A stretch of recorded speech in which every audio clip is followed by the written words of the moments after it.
Ground report. Ullas Agarbatti and Dabur. Narendra Modiji ಅವರು ಮಾತಾಡ್ತಾರೆ. I welcome honourable prime minister Shri Narendra Modiji to address the gathering. Welcome sir.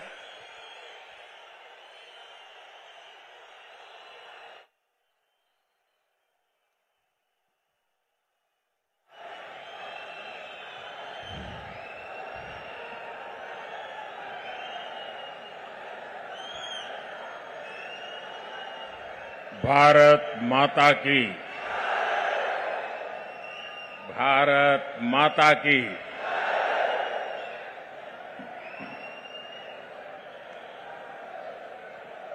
ಚಿನ್ನದ ನಾಡು ಕೋಲಾರದ ಜನತೆಗೆ ನನ್ನ ನಮಸ್कारಗಳು। भाइयों और बहनों, आज इतनी बड़ी संख्या में, और मैं देख रहा हूं पेंडोल के बाहर इससे भी डबल लोग खड़े हैं। इतनी बड़ी संख्या में आपका यहां आना आज कांग्रेस और जेडीएस दोनों की नींद उड़ाने वाला है। कर्नाटका के विकास में ये दोनों पार्टियां ही सबसे बड़ा रोड़ा है, सबसे बड़ा अवरोध है। कांग्रेस और जेडीएस मिलकर चाहे जितना खेल लें, लेकिन कर्नाटका की जनता उन्हें क्लीन बोल करने जा रही है। कर्नाटका के लोगों ने तय कर दिया है, बड़े विश्वास से तय कर दिया है, अनुभव के आधार पर तय कर दिया है। ಈ ಬಾರಿಯ ನಿರ್ಧಾರ ಬಹುಮತದ ಬಿಜೆಪಿ ಸರ್ಕಾರ।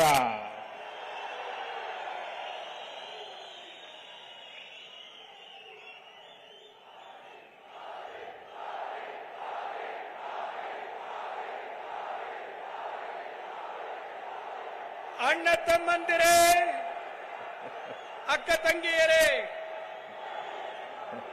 ಇವತ್ತು ಇಷ್ಟು ದೊಡ್ಡ ಸಂಖ್ಯೆಯಲ್ಲಿ ನೀವೆಲ್ಲ ಸೇರಿರೋದನ್ನ ನೋಡಿದ್ರೆ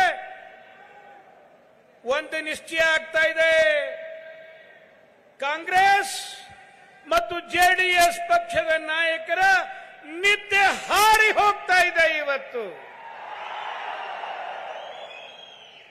ಈ ಎರಡು ಪಕ್ಷಗಳು ಕರ್ನಾಟಕದ ಅಭಿವೃದ್ಧಿಗೆ ಕಂಟಕಪ್ರಾಯವಾಗಿದ್ದಾವೆ। ಅಷ್ಟೇ ಅಲ್ಲ, ಈ ಎರಡು ಪಕ್ಷಗಳು ಏನು ಬೇಕಾದರೂ ಆಟ ಆಡಲಿ, ಆದರೆ ಕರ್ನಾಟಕದ ಜನತೆ ಇವರನ್ನ ಕ್ಲೀನ್ ಬೋಲ್ಡ್ ಮಾಡುತ್ತವೆ। ಈ ಸರಿ ಅವರು ಉಳಿಯೋದಿಲ್ಲ। ಅಷ್ಟೇ ಅಲ್ಲ, ಈ ಬಾರಿಯ ಕರ್ನಾಟಕದ ಜನತೆ ಒಂದು ತೀರ್ಮಾನವನ್ನು ಮಾಡಿದೆ। ಅತ್ಯಂತ ಯೋಚನೆ ಮಾಡಿ ತಮ್ಮೆಲ್ಲ ಅನುಭವವನ್ನು ಒಟ್ಟುಗೂಡಿಸಿ ಮಾಡಿರುವಂತಹ ತೀರ್ಮಾನ ಇದು। ಏನಂದ್ರೆ ಈ ತೀರ್ಮಾನ, ಈ ಬಾರಿಯ ನಿರ್ಧಾರ ಬಹುಮತದ ಬಿಜೆಪಿಯ ಸರ್ಕಾರ, ಇದು ಈ ಜನತೆ ಮಾಡಿರುವಂತಹ ತೀರ್ಮಾನ। भाइयों और बहनों, कर्नाटका का ये चुनाव सिर्फ आने वाले 5 वर्षों के लिए एमएलए, मंत्री या सीएम बनाने का सिर्फ नहीं है, ये चुनाव आने वाले 25 सालों में विकसित भारत के रोड मैप की नींव को सशक्त करने का है। अस्थिर सरकार इस तरह के बड़े विजन पर कभी काम नहीं कर सकती। अस्थिर सरकारों का कितना नुकसान होता है ये आपने देखा है। अस्थिर सरकारों की पहचान है जनता के हित वाले निर्णय में देरी करना और भ्रष्टाचार में उतनी ही तेजी करना। हमें कर्नाटका को अस्थिर सरकार से बचाना है। हमें कर्नाटक को कांग्रेस और जेडीएस के भ्रष्टाचारी शिकंजे से बचाना है। ಅಣ್ಣ ತಮ್ಮಂದಿರೇ, ಈ ಬಾರಿಯ ಕೇವಲ 5 ವರ್ಷಗಳ ಕಾಲ ಯಾರನ್ನೋ ಎಂಎಲ್ಎ ಮಾಡಲಿಕ್ಕೆ, ಮಂತ್ರಿ ಮಾಡಲಿಕ್ಕೆ, ಮುಖ್ಯಮಂತ್ರಿ ಮಾಡಲಿಕ್ಕೆ ನಡೆಯುವಂತಹ ಚುನಾವಣೆ ಅಲ್ಲ ಇದು. ಮುಂಬರುವಂತ 25 ವರ್ಷಗಳ ಕಾಲ ಈ ಭಾಗದ, ದೇಶದ, ರಾಜ್ಯದ ಅಭಿವೃದ್ಧಿಯ ಒಂದು ಚಿತ್ರಣವನ್ನ ನಾವು ನಿರ್ಮಾಣ ಮಾಡುವಂತಹ ಒಂದು ಚುನಾವಣೆ ಇದೆ ಇದು. ನಾವು ನೋಡಿದ್ದೇವೆ, ಅಸ್ಥಿರವಾದಂತ ಸರ್ಕಾರ ಬಂದ್ರೆ ಪ್ರಗತಿ ಆಗುವಂತಹದ್ದು ಸಾಧ್ಯವಿಲ್ಲ. ಅದು ನಾವೇ ಅನುಭವಿಸಿದೀವಿ ಈಗಾಗಲೇ. ಅಸ್ಥಿರವಾದಂತ ಸರ್ಕಾರದಿಂದ ಲಾಭ ಇಲ್ಲ, ನಷ್ಟವೇ ಜಾಸ್ತಿ. ಅಸ್ಥಿರ ಸರ್ಕಾರ ಇದ್ದಾಗ ದೇಶದ ಪ್ರಗತಿಗೆ ಬೇಕಾದಂತ ಯೋಜನೆಗಳನ್ನ ನಿರ್ಣಯ ಮಾಡುವಂಥದ್ದು ನಿಧಾನ ಆಗುತ್ತೆ. ಆದರೆ ಭ್ರಷ್ಟಾಚಾರ ಮಾತ್ರ ಬಹಳ ಬೇಗ, ಬಹಳ ವೇಗವಾಗಿ ನಡೆಯುವಂಥದ್ದನ್ನ ನಾವು ನೋಡಿದ್ದೀವಿ. ನಾವು ಈ ಬಾರಿ ಅಸ್ಥಿರ ಸರ್ಕಾರಕ್ಕೆ ನಾವು ಅವಕಾಶ ಕೊಡಬಾರದು. ಕಾಂಗ್ರೆಸ್ ಮತ್ತು ಜೆಡಿಎಸ್ನವರ ಈ ಭ್ರಷ್ಟಾಚಾರದ ಕಪಿಮುಷ್ಟಿಯಿಂದ ಕರ್ನಾಟಕವನ್ನು ನಾವು ಬಚಾವು ಮಾಡಬೇಕಾಗಿದೆ. ಅದು ಈ ಬಾರಿಯ ಚುನಾವಣೆಯ ನಮ್ಮ ಗುರಿ. आपने देखा है, आपने केंद्र में अनेकों दशकों बाद एक स्थिर और मजबूत सरकार बनाई तो क्या परिणाम आया? केंद्र की बीजेपी सरकार ने ऐसे ऐसे बड़े काम किए जो कई दशकों से पेंडिंग थे। 2014 से पहले के करप्शन काल में, कांग्रेस सरकार के कालखंड में दुनिया भारत से सारी उम्मीदें छोड़ चुकी थी। बीजेपी को दिए आपके एक वोट ने सारी स्थिति बदल दी। आज भारत की प्रतिष्ठा बुलंदी पर है, अर्थव्यवस्था की गति तेज है और दुनिया भारत को ब्राइट स्पॉट बता रही है। भारत ने जिस मजबूती से कोरोना का मुकाबला किया है उसकी चर्चा पूरी दुनिया में है। भारत ने दुनिया का सबसे बड़ा वैक्सीनेशन अभियान चलाकर अपना सामर्थ्य दिखा दिया है और हिंदुस्तान के करोड़ों लोगों को मुफ्त वैक्सीन दिया है।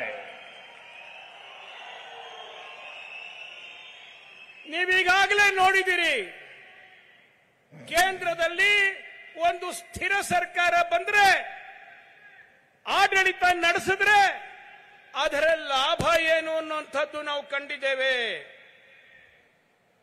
ಅನೇಕ ದಶಕಗಳ ನಂತರದಲ್ಲಿ ಕೇಂದ್ರದಲ್ಲಿ ಭಾರತೀಯ ಜನತಾ ಪಾರ್ಟಿಯ ಸಂಪೂರ್ಣ ಬಹುಮತದ ಸರ್ಕಾರವನ್ನ ನೀವು ನೋಡಿದ್ರಿ. ನೀವು 2014ಕ್ಕಿಂತ ಮುಂಚೆ ಕಾಂಗ್ರೆಸ್ ಸರ್ಕಾರದ ಕಾಲಖಂಡದಲ್ಲಿ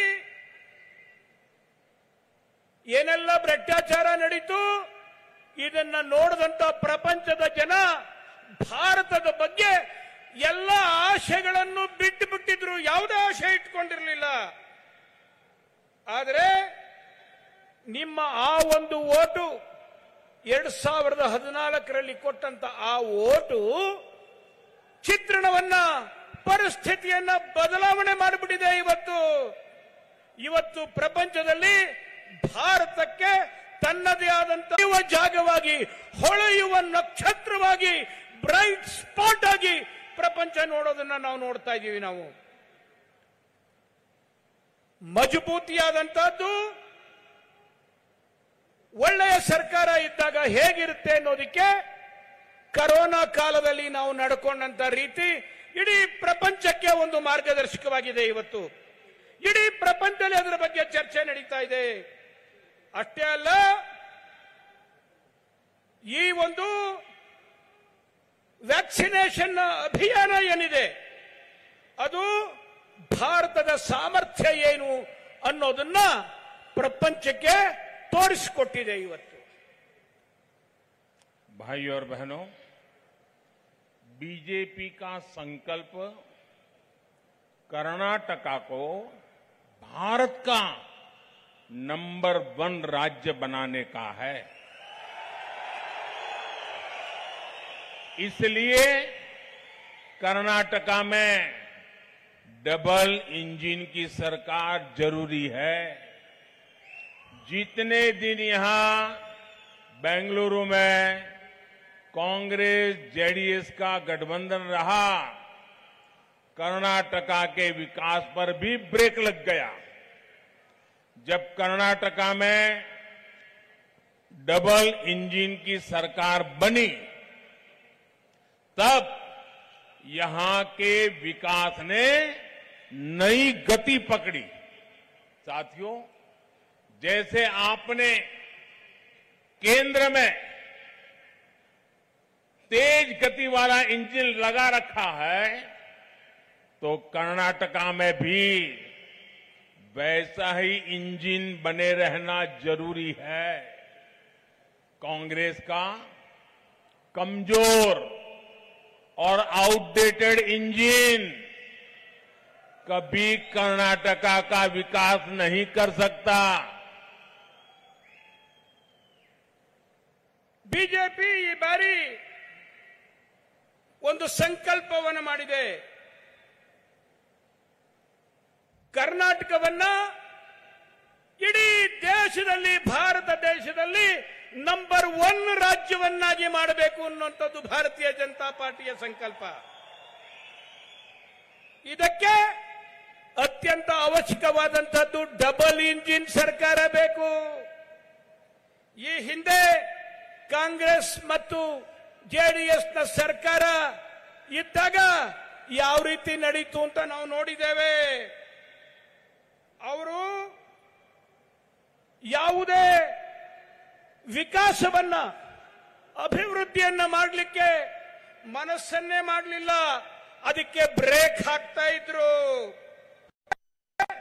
ಮತ್ತಿನ್ನೊಮ್ಮೆ ಡಬಲ್ ಇಂಜಿನ್ ಸರ್ಕಾರ ಬಂತು. ಸರ್ಕಾರ ಬಂದ ನಂತರದಲ್ಲಿ ಅಭಿವೃದ್ಧಿಯ ವೇಗ ಹೆಚ್ಚಾಗಿದ್ದನ್ನ ನಾವು ನೋಡ್ತಾ ಇದ್ದೇವೆ. ಅಷ್ಟೇ ಅಲ್ಲ, ಈ ಬಾರಿ ಈ ಒಂದು ಅಭಿವೃದ್ಧಿಯನ್ನ ನಾವು ಮುಂದುವರಿಸಬೇಕಾದಂತ ಅವಶ್ಯಕತೆ ಇದೆ, ಅನಿವಾರ್ಯತೆ ಇದೆ. ಅದಕ್ಕೆ ಕೇಂದ್ರದ ಸರ್ಕಾರದಲ್ಲಿರುವಂತಹ ಎಂಜಿನ್ ಎಷ್ಟು ಒಳ್ಳೆಯ ಸಾಮರ್ಥ್ಯದ ಎಂಜಿನ್ ಇದೆಯೋ, ಎಷ್ಟು ವೇಗವಾಗಿ ಹೋಗುತ್ತೋ ಎಂಜಿನ್, ಅಂಥದೇ ಒಂದು ಇಂಜಿನ್ ಅನ್ನು ಕರ್ನಾಟಕದಲ್ಲೂ ನಾವು ಸ್ಥಾಪನೆ ಮಾಡಬೇಕು. ಅದು ಕಾಂಗ್ರೆಸ್ನ ಆ ಒಂದು ದುರ್ಬಲವಾದಂತಹ ಇಂಜಿನ್ನು, ಔಟ್ಡೇಟೆಡ್ ಅಂದ್ರೆ ಕಾಲಬಾಹಿರವಾದಂತಹದ್ದು. ಇನ್ನು ಸರಿಯಾಗಿ ಹೇಳಬೇಕು ಅಂದ್ರೆ ಗುಜರಿ ಇಂಜಿನ್. ಅದನ್ನ ಇಟ್ಕೊಂಡ್ರೆ ದೇಶದಲ್ಲಿ, ಕರ್ನಾಟಕದಲ್ಲಿ ಯಾವುದೇ ಅಭಿವೃದ್ಧಿ ವಿಕಾಸ ಆಗುವುದಿಲ್ಲ. साथियों, डबल इंजन सरकार आधुनिक कनेक्टिविटी के लिए जो काम कर रही है वो इस पूरे क्षेत्र में नई संभावनाएं बनाएगा। बंगलुरु चेन्नई एक्सप्रेसवे जो यहां के किसानों और इंडस्ट्री दोनों के लिए नए अवसर बनाएगा, उस पर तेजी से काम चल रहा है। मल्टीनेशनल कंपनियां कोलार जैसे जिलों में भी आए, यहां इंडस्ट्री का विस्तार हो, ये भी हमारा प्रयास है। अच्छी कनेक्टिविटी से कितना लाभ होता है, इसका एक उदाहरण फेमस मुलबागल डोसा भी है।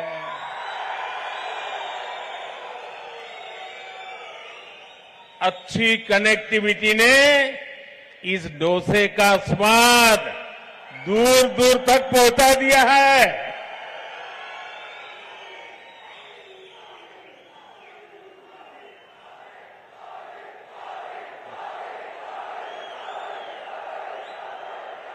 ವಿಕಾಸದ ಹಾದಿಗೆ ಅತ್ಯಂತ ಪೂರಕವಾದಂತ ಸಂಗತಿ ಯಾವುದು ಅಂತಂದ್ರೆ ಜೋಡಣೆ, ಸಂಪರ್ಕ. ಆ ಸಂಪರ್ಕ ಈ ಬಾರಿ ನಾವು ವಿಶೇಷವಾದಂತ ಮಹತ್ವವನ್ನು ನೀಡಿದ್ದೇವೆ. ನೀವೇ ಎಲ್ಲ ನೋಡ್ತಾ ಇದ್ದೀರಿ, ಗಮನಿಸಿದಿರಿ. ಬೆಂಗಳೂರು ಮತ್ತು ಚೆನ್ನೈ ಎಕ್ಸ್ಪ್ರೆಸ್ ಹೈವೇ ಬರ್ತಾ ಇದೆ. ಎಷ್ಟು ಬೇಗ ರಸ್ತೆ ನಿರ್ಮಾಣ ಆಗ್ತಾ ಇದೆ ಅನ್ನೋದನ್ನು ನೀವೆಲ್ಲ ನೋಡ್ತಾ ಇದ್ದೀರಿ. ಈ ರೀತಿಯಾದಂಥ ಒಂದು ಸಂಬಂಧ ಜೋಡಣೆಯ ಕೆಲಸ, ಕನೆಕ್ಟಿವಿಟಿ, ರಸ್ತೆ ಜೋಡಣೆ, ಇತರ ಜೋಡಣೆಗಳಿಂದಾಗಿ ಅನೇಕ ಬಹುರಾಷ್ಟ್ರೀಯ ಕಂಪನಿಗಳು ಕೋಲಾರದಂಥ ಜಿಲ್ಲೆಗೂ ಸಹ ಬರ್ತಾ ಇದ್ದಾವೆ. ಅವು ಇಲ್ಲಿ ತಮ್ಮ ಅಭಿವೃದ್ಧಿಯನ್ನ ಅವರು ಸಹ ಇಲ್ಲಿ ಕೋಲಾರ ಜಿಲ್ಲೆಗೆ ಮಾಡ್ತಾ ಇದ್ದಾರೆ. ಅಷ್ಟೇ ಅಲ್ಲ, ಎಷ್ಟು ಮಟ್ಟಿಗೆ ಇದರ ಲಾಭ ಆಗುತ್ತೆ ಅಂತಂದ್ರೆ ಮುಳುಬಾಗಲ ದೋಸೆ ಇವತ್ತು ಎಲ್ಲ ಕಡೆ ಸಿಗ್ತಾ ಇದೆ. ಜನ ಮುಳುಬಾಗಲ ದೋಸೆಯನ್ನ ಅದನ್ನ ಇಚ್ಛೆ ಪಟ್ಟು ತಿಂತಾ ಇರೋದನ್ನ ನಾವು ನೋಡ್ತಾ ಇದ್ದೇವೆ. ಅದು ಫೇಮಸ್ ಆಗ್ತಾ ಇದೆ ಇವತ್ತು. साथियों, आजकल कांग्रेस ने फिर अपनी झूठी गारंटी का बंडल निकाल लिया है। कांग्रेस का ट्रैक रिकॉर्ड है कि वो कभी अपनी कोई गारंटी पूरी नहीं करती। 2005 में कांग्रेस ने देश के लोगों को गारंटी दी थी कि वो साल 2009 तक हर घर तक बिजली पहुंचा देगी। कांग्रेस ने 2014 तक शासन किया। उनके पास अपनी दी हुई गारंटी को पूरा करने के लिए करीब 1 दशक का समय था। 10 साल थे। 2014 में जब हमने सरकार बनाई तो हम दंग रह गए। हर घर तक को बिजली छोड़िए, कांग्रेस ने हर गांव तक भी बिजली नहीं पहुंचाई थी। देश में दूर दराज के गरीब और पिछड़े इलाकों के 18,000 गांव ऐसे थे जहां बिजली नहीं पहुंची थी। देश में 2.5 करोड़ से ज्यादा घर भी बिना बिजली के अंधेरे में थे। बीजेपी सरकार ने प्रण लिया और हमने सिर्फ 1,000 दिन में 18,000 गांवों तक और 2.5 करोड़ लोगों तक बिजली पहुंचाकर दिखाई।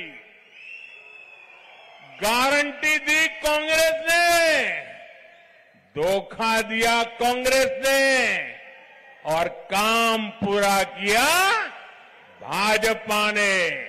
काम पूरा किया, काम पूरा किया, काम पूरा किया। ಸ್ನೇಹಿತರೆ,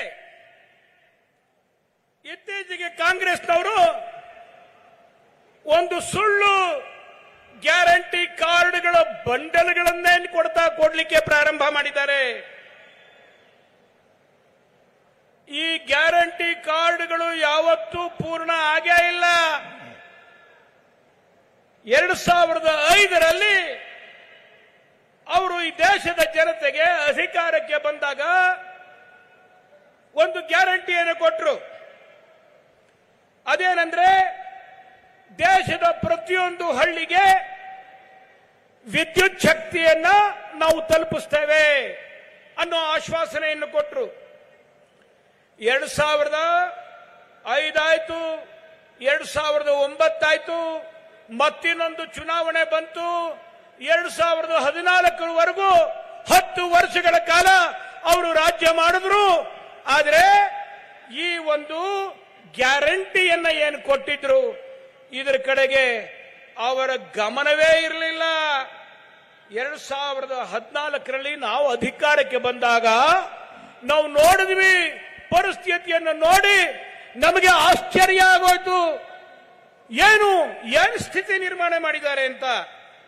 ಮನೆ ಮನೆ ತನಕ ವಿದ್ಯುತ್ ಅನ್ನು ತಲುಪಿಸೋದಿರಲಿ, ಹಳ್ಳಿಯವರೆಗೂ ಸಹ ಇವರು ವಿದ್ಯುತ್ ಅನ್ನು ತಲುಪಿಸಿರಲಿಲ್ಲ.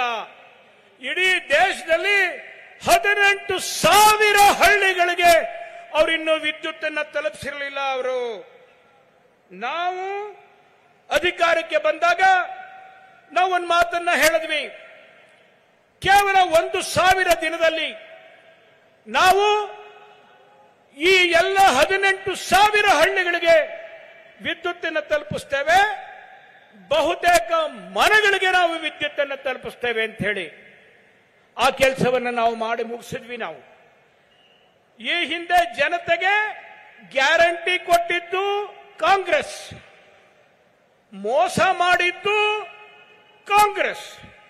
ಆದರೆ ಅವರ ಗ್ಯಾರಂಟಿಯನ್ನ ಪೂರ್ಣ ಮಾಡಿದ್ದು, ಸಾಕಾರ ಮಾಡಿದ್ದು ಅದು ನಮ್ಮ ಸರ್ಕಾರ, ಬಿಜೆಪಿ ಸರ್ಕಾರ. ಅವರಿಗೆ ಅವರ ಗ್ಯಾರಂಟಿ ಕಾರ್ಡ್ ಬಗ್ಗೆ ಯಾವುದೇ ವಿಶ್ವಾಸವೂ ಇಲ್ಲ, ನಂಬಿಕೆಯೂ ಇಲ್ಲ. ಬರೀ ಮೋಸ ಮಾಡುವುದಷ್ಟೇ ಅವರು ಕಲ್ತಿರುವಂತಹದ್ದು. साथियों, जब कोई पार्टी अपने मैनिफेस्टो में कुछ लिखती है तो वो किसी संकल्प से कम नहीं होता है। जनता जनार्दन को दिया हुआ वादा होता है, उसमें धोखा करना बहुत बड़ा पाप होता है। साथियों, ये किसानों का क्षेत्र है। मैं आपको एक और गारंटी के बारे में बताना चाहता हूं जो कांग्रेस ने किसानों को दी थी, और वो भी 2004 में। आज से करीब 20 साल पहले अपने घोषणा पत्र में कांग्रेस ने किसानों से वादा किया था कि वो किसानों के लिए डायरेक्ट इनकम सपोर्ट स्कीम लागू करेगी। किसानों ने उन्हें वोट दिया, लेकिन वोट पाने के बाद कांग्रेस ने हाथ ऊपर कर लिए। 2009 में उनके मैनिफेस्टो में फिर से वही वादा किया गया। उन्हें ये वादा पूरा करने के लिए 5 और 5 10 साल मिल गए। 2014 का चुनाव आ गया, लेकिन उन्होंने अपनी गारंटी को ठंडे बत्ते में डाल दिया। उन्होंने अपना वादा पूरा नहीं किया। ये बीजेपी की सरकार है जिसने पीएम किसान सम्मान निधि जैसी योजना लागू की। हमारी सरकार अब तक किसानों के बैंक खातों में 2.5 लाख करोड़ रुपया, याद रहेगा दोस्तों, 2.5 लाख करोड़ रुपया, कितना, जरा जोर से बोलिए, कितना, 2.5 लाख करोड़ रुपए सीधे किसानों के खाते में ट्रांसफर कर चुकी है। गारंटी दी कांग्रेस ने, धोखा दिया कांग्रेस ने, लेकिन काम पूरा किया, काम पूरा किया, काम पूरा किया, काम पूरा किया बीजेपी ने। ಸ್ನೇಹಿತರೆ, ಇದೇ ರೀತಿ ಇವರ ಇನ್ನೊಂದು ಆಶ್ವಾಸನೆಯ ಬಗ್ಗೆ ತಮ್ಮ ಗಮನವನ್ನು ಸೆಳೆಯಲಿಕ್ಕೆ ಇಷ್ಟಪಡ್ತೇನೆ ನಾನು. ಒಂದು ಘೋಷಣಾ ಪತ್ರ ಅಂದ್ರೆ ಅದು ಜನತೆಗೆ ನೀಡಿದಂತ ಭರವಸೆ. ಆ ಘೋಷಣಾ ಪತ್ರದ ರೀತಿ ನಡೆಯದೇ ಇರುವಂತದ್ದು ಜನತಾ ಜನಾರ್ದನನಿಗೆ ಮಾಡುವಂತಹ ದ್ರೋಹ. ಇದೊಂದು ದೊಡ್ಡ ಪಾಪ. ಇದು 2004ರಲ್ಲಿ ಕಾಂಗ್ರೆಸ್ನವರು ಈ ದೇಶದ ರೈತರಿಗೆ ಒಂದು ಆಶ್ವಾಸನೆಯನ್ನ, ಒಂದು ಭರವಸೆಯನ್ನು ಕೊಟ್ಟರು. ಅವರು ಹೇಳಿದ್ರು, ಈ ದೇಶದ ರೈತರಿಗೆ ನೇರ ವರಮಾನ ಸಹಾಯತಾ ಯೋಜನೆ, ಡೈರೆಕ್ಟ್ ಇನ್ಕಮ್ ಸಪೋರ್ಟ್ ಸ್ಕೀಮ್, ಇದನ್ನು ನಾವು ಲಾಗು ಮಾಡ್ತೇವೆ ಅಂತ ಮಾತನ್ನ ಹೇಳಿದ್ರು. 2004ರಲ್ಲಿ ಹೇಳಿದ್ರು. 2009 ತನಕ ಏನೂ ಮಾಡಲಿಲ್ಲ. 2009ರ ಅವರ ಘೋಷಣಾ ಪತ್ರದಲ್ಲಿ ಮತ್ತೊಮ್ಮೆ ಅದನ್ನೇ ಬರ್ಕೊಂಡ್ರು.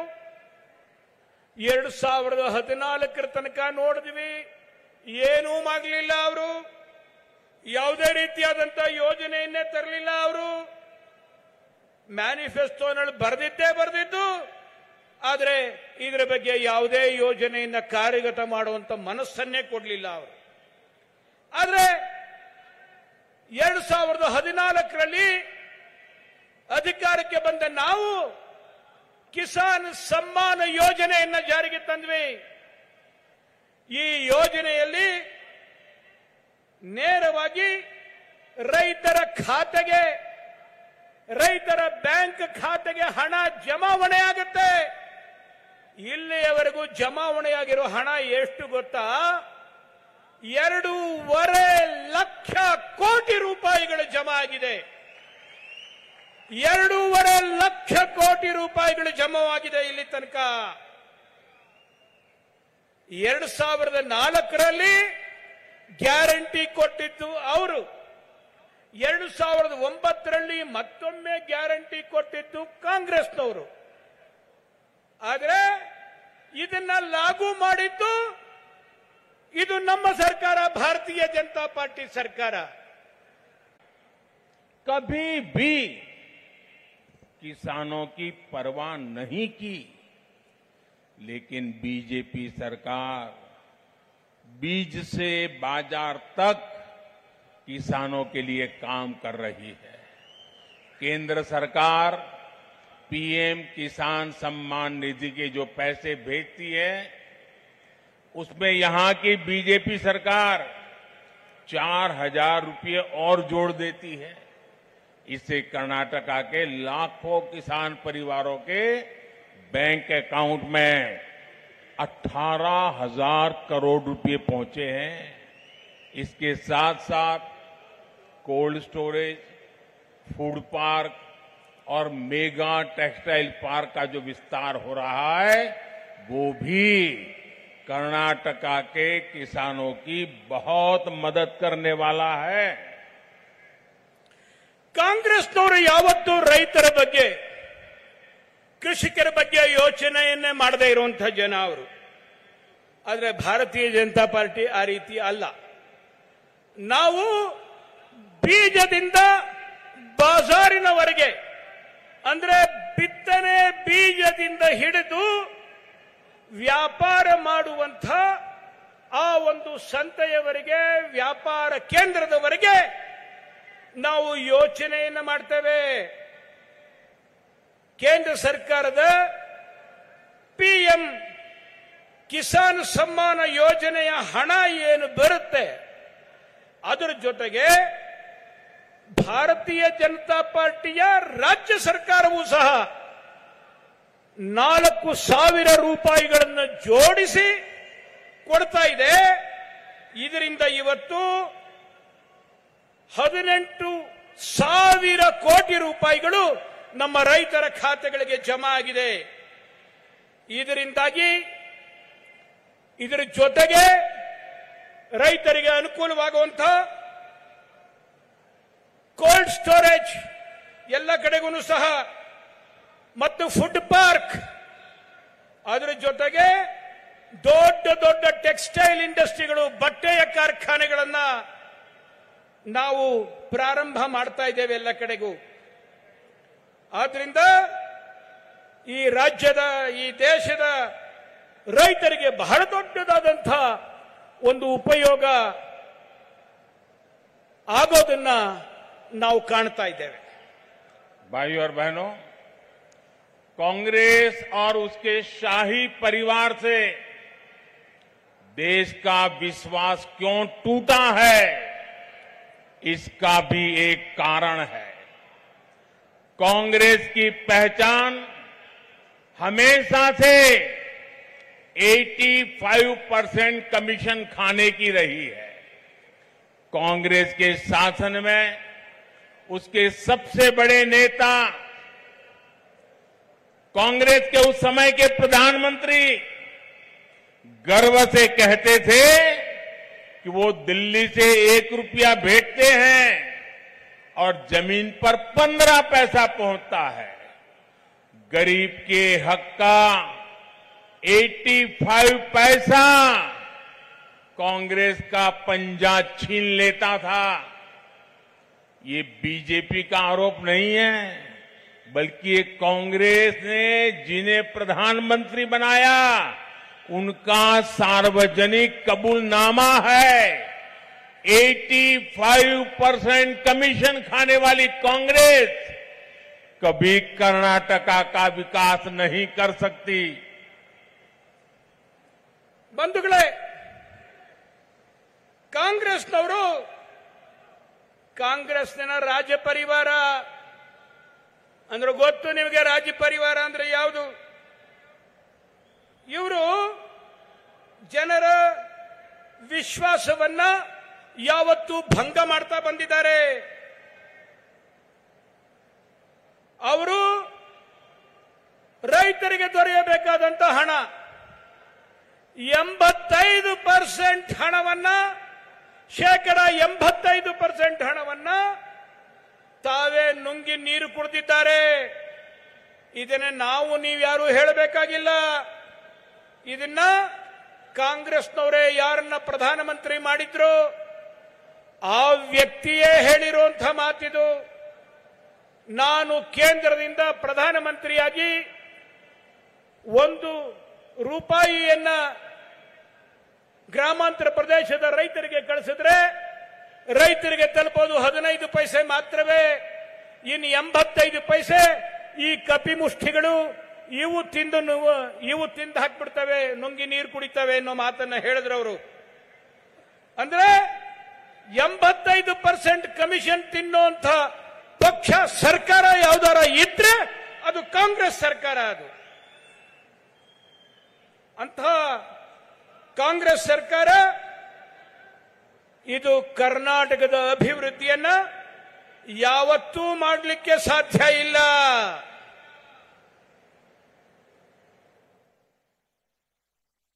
साथियों, आज दिल्ली से बीजेपी की केंद्र सरकार जितना पैसा भेजती है वो हर लाभार्थी तक 100% पहुंचता है, 100% पहुंचता है.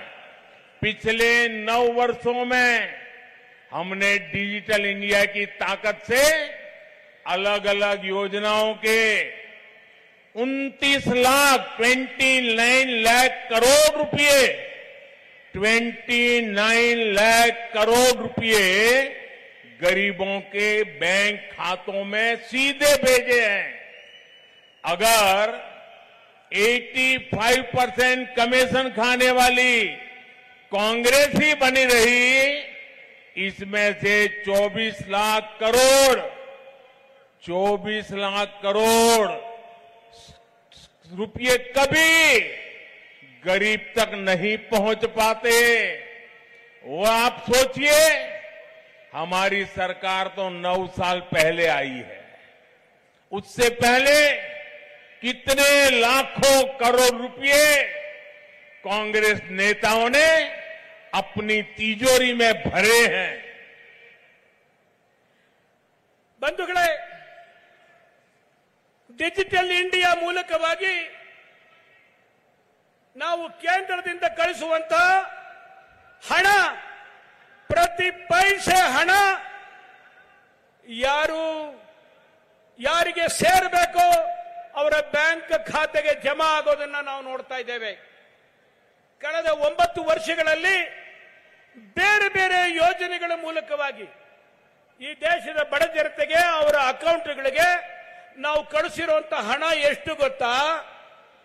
29 ಲಕ್ಷ ಕೋಟಿ ರೂಪಾಯಿಗಳನ್ನ ಕಳಿಸಿದ್ದೇವೆ। ಒಂದೇ ಒಂದು ನಯಾ ಪೈಸೆ ಅಲ್ಲಿ ಇಲ್ಲಿ ಹೋಗಿಲ್ಲ ಇದು। ಅಂದ್ರೆ ಹಿಂದಿನ ಸರ್ಕಾರ ಆಗಿದ್ದಿದ್ರೆ, ಕಾಂಗ್ರೆಸ್ ಸರ್ಕಾರ ಏನಾರ ಆಗಿದ್ರೆ 15% ಮಾತ್ರನೇ ತಲುಪ್ತಾ ಇದ್ದಿದ್ದು। 29 ಲಕ್ಷ ಕೋಟಿನಲ್ಲಿ 24 ಲಕ್ಷ ಕೋಟಿ ಲೂಟಿ ಆಗ್ತಾ ಇದ್ದಿದ್ದನ್ನ ನಾವು ಕಾಣಬಹುದಾಗಿದೆ। ಅಂದ್ರೆ ಯೋಚನೆ ಮಾಡಬೇಕು ನಾವು, ಈ 9 ವರ್ಷಗಳಲ್ಲಿ ನಾವು ಇಷ್ಟೆಲ್ಲ ಸಾಧನೆ ಮಾಡಿರ್ಬೇಕಾದ್ರೆ ಈ ಹಿಂದೆ ಅನೇಕಾರು ದಶಕಗಳ ಕಾಲ ಕೇಂದ್ರ ಸರ್ಕಾರದ ಯೋಜನೆಗಳಲ್ಲಿ ಕಾಂಗ್ರೆಸ್ನವರು ಎಷ್ಟು ಹಣವನ್ನ ಲೂಟಿ ಮಾಡಿದ್ದಾರೆ ಅನ್ನುವಂಥದ್ದರ ಒಂದು ಪರಿವೆ ನಮಗಿರಬೇಕು, ಒಂದು ಯೋಚನೆಯನ್ನು ನಾವು। साथियों, कांग्रेस ने गरीब, एससी, एसटी, ओबीसी के साथ, महिलाओं के साथ हमेशा अन्याय किया है। लेकिन आज मैं कर्नाटका की जनता का आभार व्यक्त करूंगा कि उसके एक वोट ने सारी स्थितियां बदलनी शुरू कर दी। आपने अपने एक वोट से वंचितों के खिलाफ अन्याय को दूर किया। आपके एक वोट से पहली बार लाखों एससी, एसटी, ओबीसी परिवारों को पक्का घर मिला। आपके एक वोट से पहली बार 10 करोड़ से ज्यादा लोगों को टॉयलेट की सुविधा मिली। आपके एक वोट से पहली बार 9 करोड़ से अधिक महिलाओं को मुफ्त गैस कनेक्शन मिला। आपके एक वोट से पहली बार 2.5 करोड़ लोगों को बिजली कनेक्शन मिला। आपके एक वोट से कोरोना के संकट काल में 80 करोड़ लोगों को मुफ्त राशन सुनिश्चित कराया। बीजेपी तुष्टीकरण के बजाय सतुष्टीकरण पर फोकस करती है। बीजेपी सरकार के लाभार्थियों का प्रचंड विश्वास शाही परिवार के हर झूठी गारंटी पर भारी पड़ने वाला है। ಬಂಧುಗಳೇ, ಕಾಂಗ್ರೆಸ್ನ ಸರ್ಕಾರದಲ್ಲಿ ಅತ್ಯಂತ ಹೆಚ್ಚು ವಂಚನೆಗೆ ಒಳಗಾದವರು ಅಂದ್ರೆ ಎಸ್ಸಿ, ಎಸ್ಟಿ, ಓಬಿಸಿ ಮತ್ತು ಮಹಿಳಾ ವರ್ಗದವರು। ಈ ವರ್ಗದವರ ಬಹಳ ದೊಡ್ಡ ಶೋಷಣೆಯನ್ನೇ ಇವರು ಮಾಡಿದ್ದಾರೆ। ನಮ್ಮ ಸರ್ಕಾರ ಬಂದ ನಂತರದಲ್ಲಿ ನಾವು ಕೋಟ್ಯಾಂತರ ಪಕ್ಕಾ ಮನೆಗಳನ್ನ, ಇಟ್ಟಿಗೆಯಿಂದ ಕಟ್ಟಿದಂತ ಪಕ್ಕಾ ಮನೆಗಳನ್ನ ನಾವು ಇಲ್ಲಿಯವರೆಗೂ ಈ ಹಿಂದುಳಿದ ವರ್ಗದವರಿಗೆ ನೀಡಿದ್ದೇವೆ। ಅಷ್ಟೇ ಅಲ್ಲ, ಈ ಹಿಂದುಳಿದ ವರ್ಗಕ್ಕೆ ಸೇರಿದಂತ 10 ಕೋಟಿಗೂ ಹೆಚ್ಚು ಮನೆಗಳಿಗೆ ನಾವು ಟಾಯ್ಲೆಟ್ಗಳನ್ನ, ಸಂಡಾಸ್ಗಳನ್ನ ನಾವು ಇಲ್ಲಿಯವರೆಗೂ ನಿರ್ಮಾಣ ಮಾಡಿಕೊಟ್ಟಿದ್ದೇವೆ. ಅಷ್ಟೇ ಅಲ್ಲ, ಇಲ್ಲಿಯವರೆಗೆ 9 ಕೋಟಿ ಜನ ತಾಯಂದಿರಿಗೆ, ಮಹಿಳೆಯರಿಗೆ ನಾವು ಉಚಿತವಾಗಿ ಅಡಿಗೆಯ ಅನಿಲವನ್ನ, ಗ್ಯಾಸ್ ಅನ್ನ ನೀಡಿದ್ದೇವೆ. ಅಷ್ಟೇ ಅಲ್ಲ, 2.5 ಕೋಟಿ ನಾವು ಮನೆಗಳಿಗೆ ನೇರವಾಗಿ ಇವತ್ತು ವಿದ್ಯುತ್ ಶಕ್ತಿಯನ್ನು ಸರಬರಾಜು ಮಾಡುವ ವ್ಯವಸ್ಥೆಯನ್ನು ಮಾಡಿದ್ದೇವೆ. ನಿಮ್ಮ ಆ ಒಂದು ಓಟು ಒಂದು ದೊಡ್ಡ ಬದಲಾವಣೆಯನ್ನು ಮಾಡಿದೆ. ಈ ದೇಶದಲ್ಲಿ 80 ಕೋಟಿ ಜನರಿಗೆ ಉಚಿತವಾದಂತ ರೇಷನ್ ಸಿಕ್ಕಿದೆ. ನಮಗೆ ಬಿಜೆಪಿ ಸರ್ಕಾರದವರಿಗೆ ತುಷ್ಟೀಕರಣದಲ್ಲಿ ಯಾರಿಗೋ ಖುಷಿ ಪಡಿಸೋದ್ರಲ್ಲಿ ನಮಗೆ ಸಮಾಧಾನ ಇಲ್ಲ. ನಮಗೆ ಅವರನ್ನ ತೃಪ್ತಿಗೊಳಿಸಬೇಕು, ಸಂತುಷ್ಟಗೊಳಿಸಬೇಕು ಅನ್ನೋದ್ರ ಕಡೆ ನಮ್ಮ ಚಿಂತೆ ಇದೆ. ಕಾಂಗ್ರೆಸ್ಸಿನ ಆ ರಾಜ್ಯ ಪರಿವಾರ ಇದೆಯಲ್ಲ, ಅದು ಬರೀ ಸುಳ್ಳು ಗ್ಯಾರಂಟಿಗಳನ್ನು ಕೊಡುವಂತಹ ಒಂದು ರಾಜ ಪರಿವಾರ ಅದು.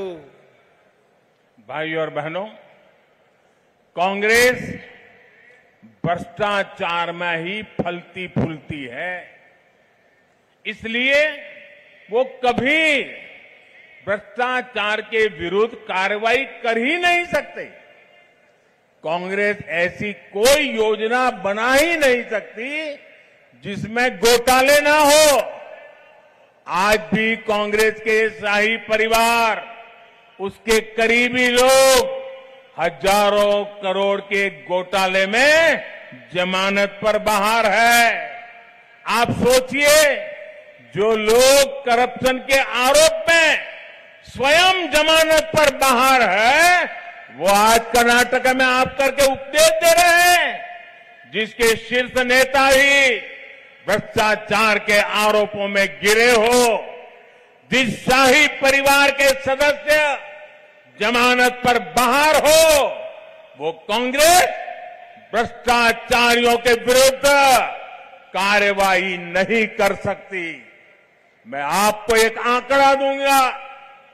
2014 से पहले के 9 वर्षों में कांग्रेस सरकार के दौरान भ्रष्टाचारियों के सिर्फ 5,000 करोड़ रुपए की संपत्ति जब्त की गई, जबकि बीते 9 वर्षों में देश को लूटने वालों की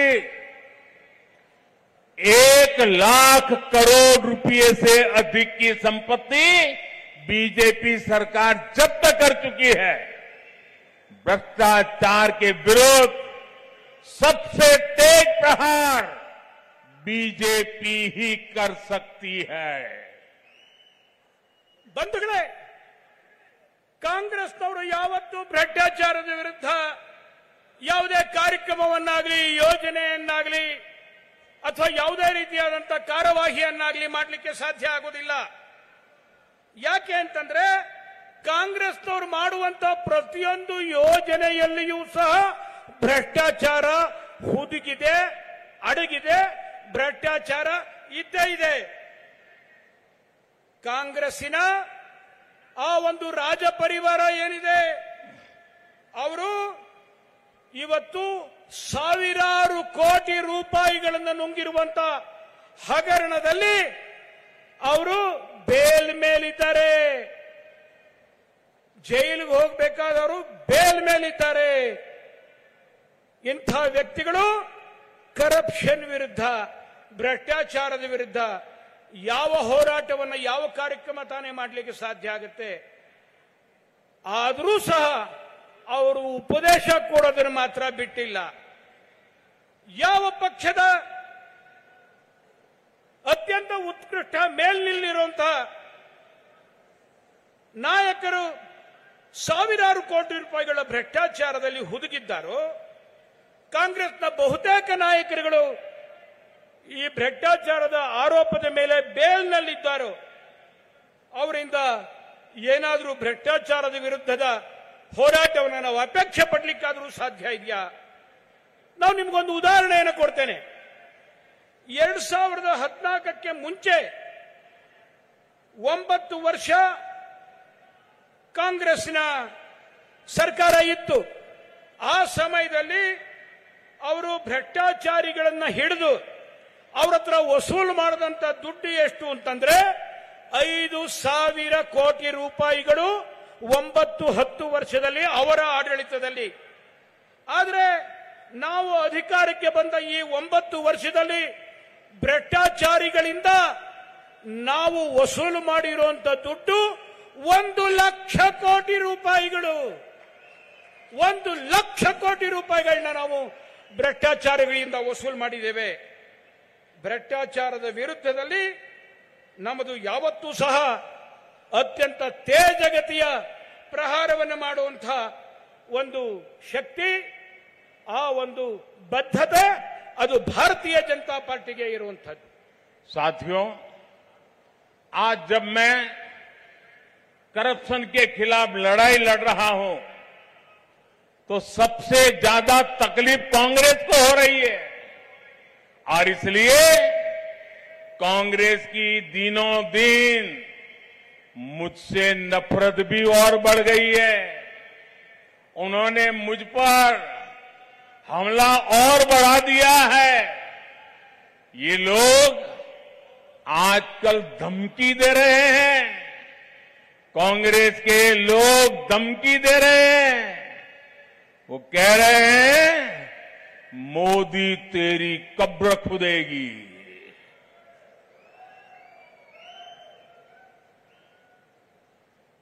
अब कर्नाटका का चुनाव में इनका सबसे बड़ा मुद्दा क्या है? चुनाव में कांग्रेस का सबसे बड़ा मुद्दा सांप है. सांप के जहर का है. मेरी तुलना ये लोग सांप से कर रहे हैं और जनता से वोट मांग रहे हैं. लेकिन भाइयों बहनों, सांप तो भगवान शंकर के गले की शोभा है. और मेरे लिए देश की जनता ईश्वर का रूप है, शिव का ही स्वरूप है. इसलिए ईश्वर रूपी जनता के गले का सांप होना भी मुझे स्वीकार है. लेकिन मैं जानता हूं संतों और संस्कारों की धरती कर्नाटका के लोग कांग्रेस के इस गाली गलौज का चोट भरा जवाब वोट के माध्यम से देकर के उनके इन सारे मंसूबों को चूर चूर कर देंगे. ये नाराजगी, ये जनता जनार्दन का गुस्सा कांग्रेस के खिलाफ 10 मई को पोलिंग बूथ पर बढ़ चढ़ करके निकलने वाला है. ಬಂಧುಗಳೇ, ನಾನು ಯಾವ ಭ್ರಷ್ಟಾಚಾರದ ವಿರುದ್ಧದ ಹೋರಾಟವನ್ನು ಮಾಡ್ತಾ ಇದ್ದೇನೆ, ಇದರಿಂದ ಅತ್ಯಂತ ಹೆಚ್ಚು ತೊಂದರೆಗೆ ಒಳಗಾಗಿರೋರು, ನೊಂದಿರೋರು ಯಾರ್ಯಾರ ಇದ್ರೆ ಅದು ಕಾಂಗ್ರೆಸ್ನವರು. ಯಾಕಂದ್ರೆ ಅವರೇ ಹೆಚ್ಚು ಭ್ರಷ್ಟಾಚಾರ ಮಾಡಿರುವಂತದ್ದು. ಅವರಿಗೆ ನನ್ನ ಈ ಒಂದು ಭ್ರಷ್ಟಾಚಾರದ ವಿರುದ್ಧದ ಹೋರಾಟ ಸಹನೆ ಮಾಡ್ಲಿಕ್ಕಾಗ್ತಾ ಇಲ್ಲ. ನನ್ನ ಮೇಲೆ ಅವರಿಗೆ ಸಿಟ್ಟು. ಅದಕ್ಕೋಸ್ಕರವಾಗಿ ಅವರು ನನ್ನ ವಿರುದ್ಧ ಅವರು ಆಘಾತವನ್ನು ಮಾಡಲಿಕ್ಕೆ ಪ್ರಾರಂಭ ಮಾಡ್ತಾ ಇದ್ದಾರೆ. ಮೊದಲು ಬೈತಾ ಇದ್ರು, ಆದ್ರೆ ಈಗ ನನಗೆ ಅವರು ಎಚ್ಚರಿಕೆಯನ್ನು ಕೊಡ್ತಾ ಇದ್ದಾರೆ, ಬೆದರಿಕೆಯನ್ನು ಹಾಕ್ತಾ ಇದ್ದಾರೆ. ಏನಂತ ಬೆದರಿಕೆ ಹಾಕ್ತಾ ಇದ್ದಾರೆ? ಮೋದಿ, ನಿಮ್ಮ ಸಮಾಧಿಗೆ ನಾವು ಹಳ್ಳ ತೋಡ್ತೇವೆ, ನಿಮ್ಮ ಸಮಾಧಿಯನ್ನು ಕಟ್ತೇವೆ ಅಂತನ್ನುವಂತ ಹೆದರಿಕೆಯ ಬೆದರಿಕೆಯ ಮಾತುಗಳನ್ನ ಆಡ್ತಾ ಇದ್ದಾರೆ ಇವತ್ತು. ಆದ್ರೆ ಏನು ಚರ್ಚೆ ಮಾಡ್ತಾ ಇದ್ದಾರೆ ಇವರು? ಕರ್ನಾಟಕ ಈ ಚುನಾವಣೆಯಲ್ಲಿ ಯಾವ ವಿಷಯದ ಬಗ್ಗೆ ಚರ್ಚೆ ಮಾಡಬೇಕಾಗಿತ್ತು ಅವರು? ಆದರೆ ಮಾಡ್ತಾ ಇರುವಂತ ಚರ್ಚೆ ಯಾವುದು? ಅವರು ಚರ್ಚೆ ಮಾಡ್ತಾ ಇರುವಂತದ್ದು ಹಾವಿನ ಬಗ್ಗೆ, ಹಾವಿನ ವಿಷದ ಬಗ್ಗೆ. ಯಾವ ಚರ್ಚೆ ಮಾಡ್ತಾ ಇದ್ದಾರೆ ಅವರು? ನನ್ನ ಒಂದು ತುಲನೆಯನ್ನ ಅವರು ಯಾರ ಜೊತೆ ಮಾಡ್ತಾ ಇದ್ದಾರೆ? ಹಾವಿನ ಜೊತೆ ಮಾಡ್ತಾ ಇದ್ದಾರೆ. ಆದರೆ ನನಗೇನು ಇದ್ರ ಬಗ್ಗೆ ಬೇಸರವಿಲ್ಲ. ನಾನು ಇದನ್ನ ಸ್ವೀಕಾರ ಮಾಡ್ತೇನೆ. ಯಾಕೆ ಅಂತಂದ್ರೆ ಭಗವಾನ್ ಶಂಕರನ ಆ ಒಂದು ಕೊರಳಿಗೆ ಶೋಭಾಯಮಾನವಾಗಿರುವಂಥದ್ದು ಅದೇ ನಾಗರಾಜ ಸರ್ಪ. ನನಗೆ ಈ ದೇಶದ ಜನತೆಯೇ ಈಶ್ವರ ಸ್ವರೂಪಿ. ಆದ್ರಿಂದ ಈ ದೇಶದ ಜನತೆ ಈಶ್ವರ ಸ್ವರೂಪಿ ಜನರಿಗೆ ನಾನು ಹಾವಾಗಿ ಅವರ ಕೊರಳನ್ನು ಸುತ್ತಕೊಳ್ಳೋದಿಕ್ಕೆ ನನಗೆ ಯಾವ ದುಃಖವೂ ಇಲ್ಲ. ನಾನು ಇದನ್ನ ಸಹರ್ಷ ಸ್ವೀಕಾರ ಮಾಡ್ತೇನೆ. ನಾನು ಇದನ್ನ ಆದರೆ ಈ ರೀತಿಯಾದಂಥ ಮಾತು ಏನಿದೆ ಚುನಾವಣೆ ಸಮಯದಲ್ಲಿ, ಇದನ್ನ ಕರ್ನಾಟಕದ ಜನತೆ ಖಂಡಿತ ಕ್ಷಮಿಸೋದಿಲ್ಲ, ಖಂಡಿತ ಸಹಿಸೋದಿಲ್ಲ ಇಂಥ ಮಾತನ್ನ. ಅದಕ್ಕೆ ಜನರ ಮನಸ್ಸಿನಲ್ಲಿ ಬಹಳ ದೊಡ್ಡ ಆಕ್ರೋಶ ಇದೆ, ಸಿಟ್ಟಿದೆ. ಅದನ್ನ ಅವರು ಮೇ 10ನೇ ತಾರೀಕು ಚುನಾವಣೆಯ ದಿನ ಕಾಂಗ್ರೆಸ್ಗೆ ವಿರುದ್ಧವಾಗಿ ಭಾರತೀಯ ಜನತಾ ಪಾರ್ಟಿಗೆ मतವನ್ನು ಚಲಾವಣೆ ಮಾಡುವುದರ ಮೂಲಕವಾಗಿ ವ್ಯಕ್ತಪಡಿಸುತ್ತಾರೆ ಅಂತನ್ನುವಂತ ವಿಶ್ವಾಸ ಇದೆ ನನಗೆ.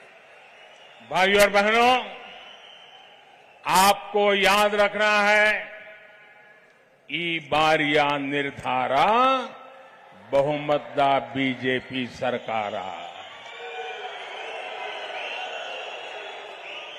ये बात घर घर पहुंचाओगे, घर घर जाओगे, मतदाताओं को मिलोगे, ज्यादा से ज्यादा मतदान कराओगे, दिन रात मेहनत करोगे, हाथ ऊपर करके बताइए पक्का करोगे? सबके सब लोग करोगे? अच्छा, एक मेरा काम करोगे क्या?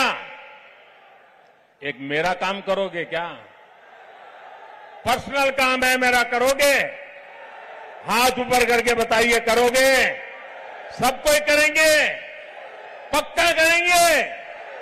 देखिए, काम करना है और मेरे लिए करना है, मोदी के लिए करना है।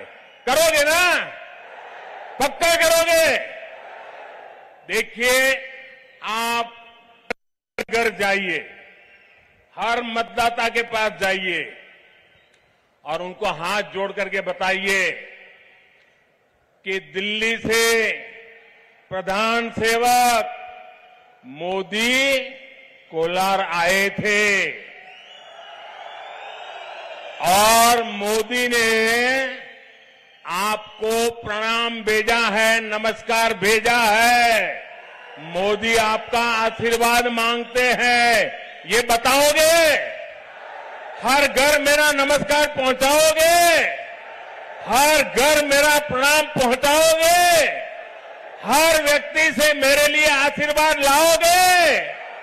ये जनता जनार्दन का आशीर्वाद मुझे देश के लिए काम करने की एक ऊर्जा देता है, आत्मविश्वास देता है, शक्ति देता है। और इसलिए मुझे कर्नाटका के हर भाई बहन का आशीर्वाद चाहिए ताकि मैं कर्नाटका की सेवा कर सकूं, देश की सेवा कर सकूं। मेरे ख्याल में इसका अनुवाद की जरूरत नहीं लगता मेरे को।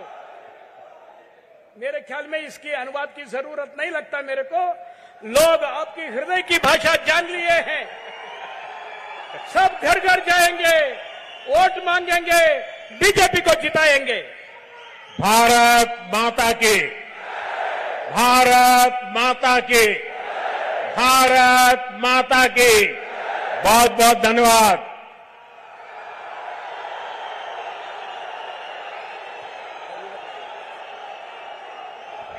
ಡಬಲ್ ಇಂಜಿನ್ ಸರ್ಕಾರ ಹೆಂಚಿನ ಮನೆ ಎಲ್ಲಾದ್ರೂ ನೀವು ನೋಡ್ತೀರಿ ಅಂದ್ರೆ ನಮ್ಮ ತಾಲೂಕಲ್ಲೇನೆ ಜಾಸ್ತಿ ನೋಡೋದಕ್ಕಾಗೋದು. ಇವತ್ತು ಅದೇ ಕಲ್ಲಿನ ಮನೆ, ಅದೇ ಕರಿ ಹೆಂಚಿನ ಮನೆಯಲ್ಲೇ ಬದುಕ್ತಾ ಇದ್ದಾರೆ. ಅವ್ರನ್ನ ಆರ್ಥಿಕವಾಗಿ ಮೇಲೆತ್ತುವಂತ ಕೆಲಸವನ್ನ ಯಾರು ಕೂಡ ಇಲ್ಲಿವರೆಗೂ ಮಾಡೋದಕ್ಕೆ ಸಾಧ್ಯ ಆಗ್ಲಿಲ್ಲ. ಇವತ್ತು ಕೂಡ ನೀವು ನಂಬ್ತಿರೋ ಬಿಡ್ತಿರೋ ನಮ್ಮ ತಾಲೂಕಲ್ಲಿ 100 ರೂಪಾಯಿಗೂ ಕೂಡ ಬೆಲೆ ಇದೆ. ಇವತ್ತು ಬೆಂಗಳೂರಿಗೆ ಇಷ್ಟು ಹತ್ರವಾಗಿರೋ ಜಾಗದಲ್ಲಿ ಭಾರತೀಯ ಜನತಾ ಪಾರ್ಟಿಯ ಕಾರ್ಯಕರ್ತರಿಗೂ ಪತ್ರಿಕಾ ಮಾಧ್ಯಮ ಮಿತ್ರರಿಗೂ ಎಲ್ಲರಿಗೂ ನಮ್ಮ ಭಾರತೀಯ ಜನತಾ ಪಾರ್ಟಿ ವತಿಯಿಂದ ಧನ್ಯವಾದಗಳು.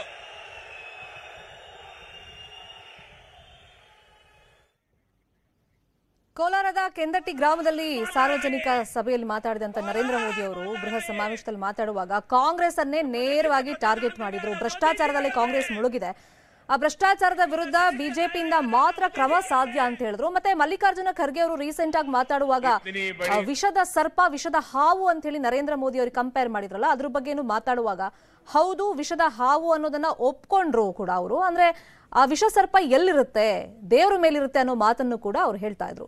ಮತ್ತಷ್ಟು ಸುದ್ದಿ ನೋಡೋಣ ಬ್ರೇಕ್ ಆದ್ಮೇಲೆ.